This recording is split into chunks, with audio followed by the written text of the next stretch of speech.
Hey, what's up guys? Welcome to our vlog. Here we are at the Mccleary Creek here. Creek. Hey! Oh, wait, we need to do our names. I'm Liz, what's up? I'm Chloe. I'm Leo. Here's our stream. If you look upriver in the southern direction. Here we are on a beautiful Saturday morning down here at the bottom of Mount Mccleary, down here at Douglas Creek. It's a beautiful sunny day here, about 10% cloud coverage, 14 degrees Celsius here. About 48 degrees, 29 minutes and 25 seconds north, and 123 degrees, 20 minutes and 6 seconds west is our area. Beautiful trees around the area, a nice sound of a common creek nearby. You may be asking, where does our water come from? Here it is. It's got Mount Creek Weir. Controls all the stormwater and storm surge that comes from all the additional runoff when we have crazy precip events. Okay, Chloe, what can you tell us about the Douglas Creek Weir? Alright, so we can tell you it encompasses most of the Gordon Head local area.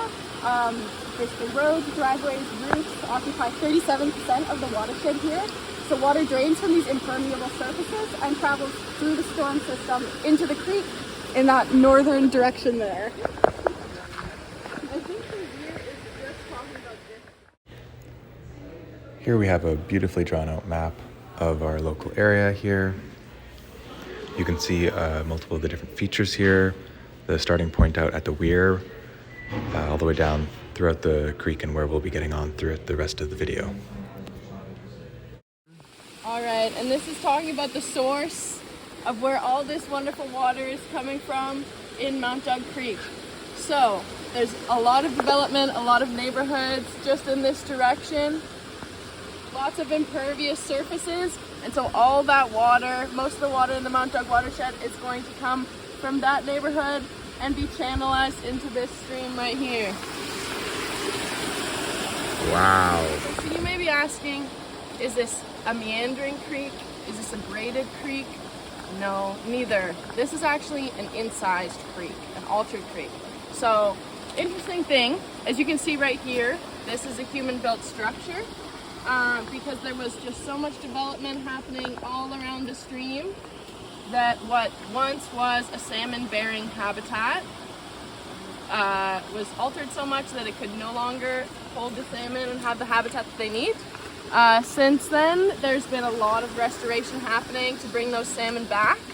As we're going to walk over here, you're going to see a weir that actually takes all the pollutants from upstream, from all that development, and as the water comes down, it goes through the weir and it's going to filter some of those pollutants out, being able to provide habitat downstream for those salmon that we all love so much.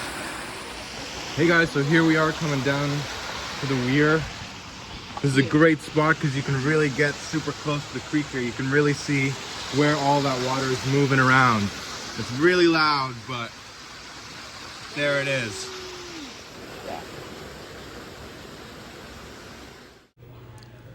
Here we have the temperature and precipitation graph for the local area of Victoria, closest to Mount Doug Creek. Victoria falls under the Köppen-Geiger climate classification of CSB for our warm summers. This manifests in Mount Doug Creek and has high levels of precipitation in October through March, and high temperatures around 20 to 25 degrees Celsius in the summer months.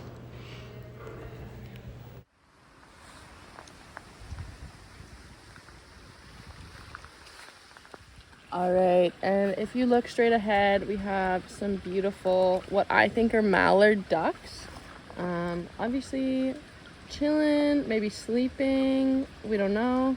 But this just shows that even though this creek has been altered, it is still habitat for local species and is very important to overall the ecosystem. So, yep.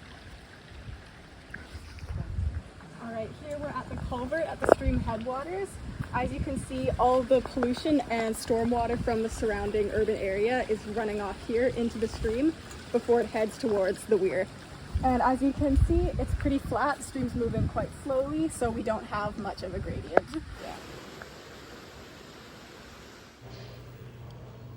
Shown here is a hydrograph of the discharge of Mount Doug Creek. You can see peaks in discharge in the winter months, especially January of 2023. This is due to increase in precipitation and may be attributed to a low pressure system encountering land, causing the peak seen in yellow in January.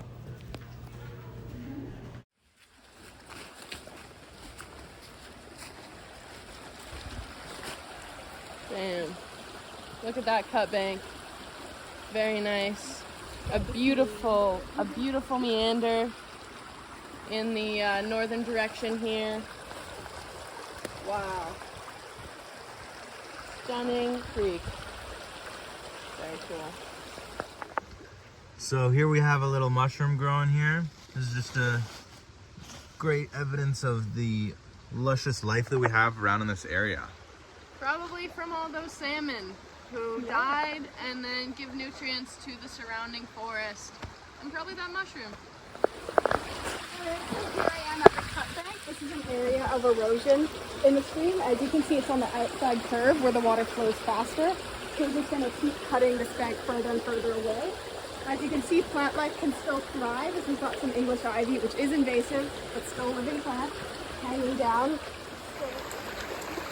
Okay, so compared to the headwaters, this section of the stream has a steeper gradient, which leads to a faster water flow and more discharge.